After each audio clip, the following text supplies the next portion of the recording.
Alright, I'm gonna er, hold up. Oh, this is the Humanist report one? Yeah. I don't know. Do you watch the Humanist report? Yeah, I do sometimes. It's in my rotation. Uh, oh yeah, like just real quick, like I mean, like this is old. Like all the things about the Gravel Institute is like maybe like a month old now. I just thought it would be interesting to talk about it. Well, we Uh, haven't done a video in like a month. yeah, or at least I don't know. Like it's been a while, but It's been less than a month. I don't know how long. yeah, but yeah, like after the Gravel Institute started launching this campaign, um, the PragerU took notice and they really kicked up they really kicked up like their campaign to you know to like get people to donate, even though like Yeah. they're Well, they were finding probably just cruising for a while on the portfolio that they already had. yeah, or, like and they the thing is like I don't they're asking people to donate to them even though they're literally funded by oil billionaires. So it's like so they tweeted out like please donate to our website to continue our mission. Gravel Please put Institute gasoline on our fire. yeah. Well, like the Gravel Institute literally replied like tweeted back at PragerU, shut the fuck up. Like Holy fuck. That's like so that funny. like so this is gonna be organization that's not gonna sugarcoat anything. They're not gonna pull any punches. They're gonna Yo, they don't give a fuck. That's so good. That's so funny. yeah, like I think PragerU is honestly scared because they really kicked up their like please donate campaign after the launch of the Gravel Institute. Because the thing is like Gravel Institute is going to be funded entirely by grassroots methods, whereas hmm PragerU, like I said, they're funded by oil billionaires. Yeah, Bernie Sanders has shown that people are willing to support grassroots leftist organizations or grassroots leftist efforts, I should say. Yeah. Anyway, here is the PragerU parody by Mike Figueredo. Hi. Before you skip this ad, take a moment to hear me out. But first, let me ask you a couple of questions. Oh, yeah, I like how it looks like you're about to head into like a David Dole segment. I like how the ad is 8 minutes and 29 seconds. Do you find blue-haired left-wingers on college campuses who oftentimes cry about social justice as insufferable as I do? Do you believe that them using their free speech rights to speak out against speech that they deem harmful or hateful is actually an attack on free speech itself? And do you believe that trickle-down economics isn't complete and utter horseshit? No? Well, it looks like you're missing out on a lucrative opportunity, my friend. Now I know what you're thinking. SJWs, right-wing economics, how are these two things related? Well, I've allow not seen me this. to break it down for you. You see, I'm a right-wing YouTuber myself, named Rave Dubin, and I used to be progressive. But I realized that being a left-wing political commentator wasn't necessarily yielding the financial payoff that I had hoped for or thought that I deserved. So I did what any business-minded individual in my predicament would do. I decided to team up with Koch-funded right-wing organizations like Learn Liberty or PragerU in order to get paid to peddle propaganda Wait, and there's spread no harmful subtext. misinformation in order to do two very important things. One, boost my public profile, and two, make fuckloads of sweet, sweet cash. Now, since PragerU is about educating people, we do have a U in our name after all, I'm going to teach you how to do what I do so you too can turn a profit. And really, there's a plethora of ways that you can go about doing this. Me personally, see, I have a show where I bring on white supremacists and even political fascists. And I do all of this under the guise of exploring the marketplace of ideas. And when I'm inevitably then called out by the left for doing Oh this yeah, that was like did you hear that? It's like the Norm Macdonald laugh. and irresponsibly platforming people who are pretty much Nazis, that's when the real money starts rolling in, because then what I do is play the victim and construct a narrative that it's actually the left's goal to censor me. I build my case against the big bad SJW boogeyman and denounce their criticism as just more outrage from the left. And this is what a lot of right-wingers like myself do on YouTube, because as I simultaneously build the case as to why I'm really the one who's the victim here, I get all of my right-wing viewers to rally around me and support me and send me money and buy Steven my Crowder. merchandise or brain pills or whatever bullshit I'm trying to hawk at that moment. You see, Literally Alex Jones. The man is just an advertiser who's just like doing right-wing conspiracies on the side. Like that's literally what Yeah. his show is. it may not necessarily seem like SJWs are the biggest threat to the country or even free speech, but that doesn't matter. The SJW narrative is crucial to our cause, and when I say cause, I mean goal of making money, and it would behoove you to learn how to execute this strategy yourself if you'd also like to profit. So here's what you're going to want to do. You're going to want to identify a fairly straightforward example of a left-winger behaving badly and extrapolate from that, meaning show your friends or viewers how unreasonable and authoritarian students on college campuses have become and tie their outrage to broader cultural issues. Explain how this is just a microcosm of a bigger issue that's plaguing society in general. Their hypersensitivity to any and everything that they deem unjust or racist or misogynistic is actually putting all of us on a path directly towards full-blown authoritarianism, where suddenly we're all going to be silenced for daring to speak up about things that our peers may or may not deem offensive. Be sure to also catastrophize and throw out extreme hypothetical questions like, will free speech be banned in order to accommodate hypersensitive snowflakes that don't want their feelings hurt? I know, it sounds fucking dumb, but just roll with it because people will believe it. Trust me. I've been doing this for years now.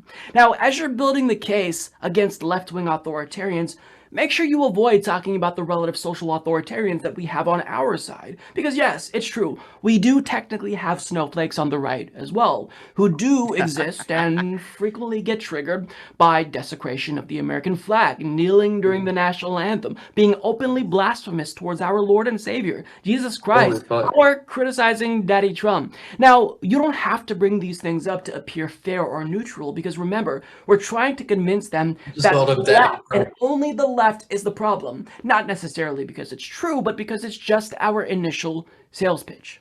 You see, once we hook people with our anti-SJW opener, we then expose them to more complex ideas related to SJWs and perhaps bring up how feminism is cancer and just so happens to be tied to SJW movements on college campuses, or how crazy it is that transgender people have become the pronoun police and they definitely want to lock you or me in jail if we happen to misgender them. Now for this, I refer to my friend Jordan Peterson whenever this issue comes up because he is extremely knowledgeable about this particular subject.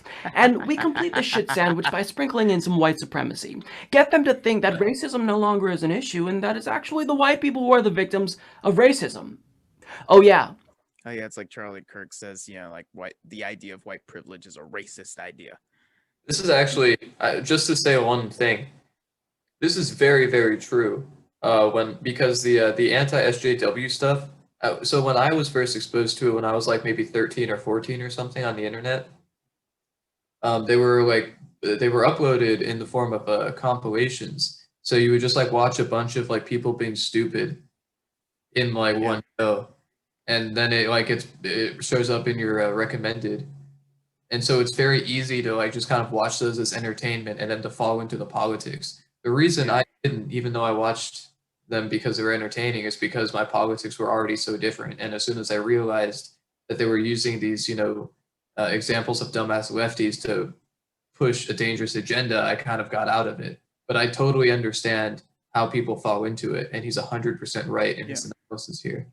They never actually show moments in which like left-wing scholars like Cornel West like maybe slip up or something like that. They never show that because there's not really that much, because like it is possible to be on the right side of an issue but just not know generally what you're talking about, and like it becomes easy, especially to, like, when politics gets fused with entertainment. So like it becomes easy to like, if you just assume like someone is wrong automatically just because they haven't like done their homework or whatever, regardless of like what the actual situation with the issue they're talking about is, like it makes it easy to just like say, oh, this person tripped up when they were confronted by a statistic, or like a very weirdly manipulated statistic, like in the case of like every Ben Shapiro college campus debate. It's also very easy to to feel safe and prepared from the comfort of your computer screen when you're not actually there in front of the camera. So Yeah. there's also like kind of a superiority complex or whatever you would call it involved as well, or an insecurity or something like that. Yeah. Bring up how the supposed link between race and IQ definitely exists, because I promise you, if you throw in words like biology and science, it adds a more intellectual veneer to your argument and makes you sound way smarter and more The kind of people persuasive that as a Sam Harris result. platforms. Now, once you've gotten them to see the light on these key social issues, or at least influence them to be open to hearing more about your argument and worldview, you can then introduce them to right-wing YouTubers such as myself, who will continue to scratch that anti-SJW itch. Remember, we just need you to make the initial sales pitch, and then right-wing propagandists such as myself, Steven Crowder, Stefan Molyneux, or Ben Shapiro will close the sale. Oh, dude, And my once you start grandpa has watching sent those videos of guys and see Stefan how Molyneux. easily college students can be destroyed by media-trained propagandists on Hate speech isn't real. Change my mind. What the fuck? How could you even argue something like that? I think it was like they try to. Racism is real. I think. Well, the thing is, like, hate speech is real, but like they try to like use that like a Supreme Court case to say that hate speech is like technically legal because it is freedom of speech. To say like, okay, because hate speech is legal technically under constitutional law, therefore it doesn't exist. It's like What a that's fucking retarded thing to say. yeah, that's kind of yeah, it's very dumb. That's That's like as dumb as shoving a dildo up your ass to show solidarity with the gays. like I don't know. I saw like I don't know. I was fascinated with Steven Crowder for a long time because it seemed like, oh, he's open to debate because he's doing these change my mind tables and whatever. Oh, I Like always hated Steven Crowder. I was very stupid when I was younger. But he Steven Crowder, I always fucking hated him. He always struck yeah. me as really stupid. Uh, I remember I don't know why he did this, but like it was an ad. Like I remember getting constant ads for like CRTV back in 2018. This was like the right wing's like Wait, push to like really CRTV? What is that? conservative Oh, TV or something like that. That and the Conservative Radio Blaze, TV or something? something like that. But like that was like their push to like turn Alex Jones being banned into like a martyr situation. Oh, fuck. But yeah, like I just saw like a clip of like Steven Crowder get like waterboarding himself. I don't know why. Huh? I don't. Maybe he was trying to say, "Oh, waterboarding isn't so bad." I don't know. That seems like something he would do. Oh, did you see, so Christopher Hitchens actually did get professionals to waterboard him for an article that he was writing, and he concluded that it was definitely torture. That we Yeah. should be doing it to anyone. Yeah, because yeah, like if you just like describe what happens in waterboarding, it doesn't sound bad. Like you have a cloth over your face and then someone pours water Oh. over you. Yeah, like just like that simple description of what waterboarding is doesn't really do justice Well, to how terrible it actually is. just to extrapolate on that point, something that Christopher Hitchens really emphasized was the language surrounding waterboarding, at least at the time of the Bush administration, was very much like a waterboarding is simulated drowning. But that's Yeah. not really true. It really is just drowning. All you're doing is drowning someone for a short amount of time and then removing the cloth and letting them breathe. So there's, yeah, I mean, there was a lot of misinformation or a lot of manipulation around the language of what waterboarding really was. Yeah. But yeah, one change my mind table video that I saw was like I never actually clicked on the video, but I saw the thumbnail. It was like Kwanzaa's a fake holiday. Changed my mind. The fuck? Why would? What is the point of that? Yeah, I don't know. He's an idiot. I remember when he was like talking to like the Amazon Echo, or Alexa, and like he was saying like, who were the Nazis? And they're like, the Nazis were a far right extremist group from Germany. And then he's like, wait, what? He's like, okay, what is National Socialism? It's just like, what the fuck? That's not the same thing as socialism. Like, what the Right. fuck? Yeah, no, I do remember that. He was having a field day with fucking Alexa, and he came off like a total jackass. Yeah, that was the one that like that kid, like he's like, I think he's in your grade. Weirdly, he's friends with Healy. But like, yeah, Andrew Rogers or something. Like, Oh yeah. yeah, he was saying like, Alexa is an SJW because like he said, like, or she said you know, or like Muhammad is the prophet of the Islamic religion or whatever, and then said What the like, fuck? who is Jesus? And then it's like Jesus is a fictional character. It's like, what? No, like that. But also, like, Alexa is just connected to Google. She just Yeah, reads what Google tells her. Google or like Wikipedia. Like according to Wikipedia, this person. Right. Yeah, I mean, it's not like yeah. I mean, Wikipedia there's doesn't not some describe. nefarious plot going on. I mean, she's connected to encyclopedia. I mean, it's Amazon, so maybe nefarious plot, but not one of that nature. No, I I mean, don't it's know. not like, well, it's not, okay, that's fair enough. It's not a plot that's like, it would be if Let's there's turn going on, everyone into Muslims. if there is a plot going on, it would be indicative of a much broader effort, not just an Alexa thing. Yeah. All right, let's finish this video. Yeah.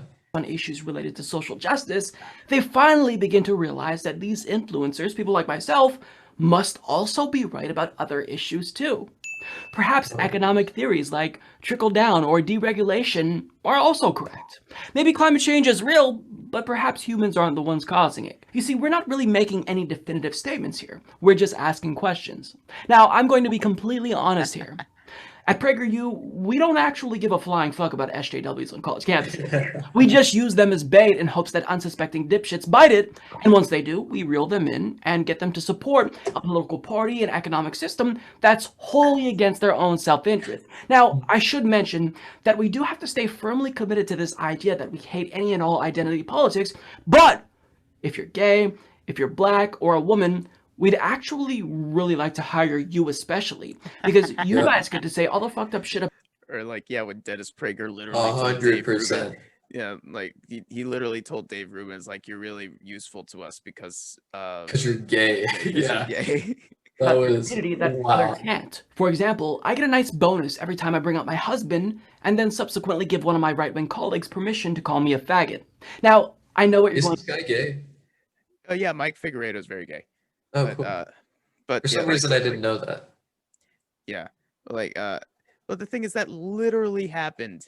Like after this you know, Dave Rubin was talking to Don Jr. on his show, and he said, you could call me that and it wouldn't mean anything to me.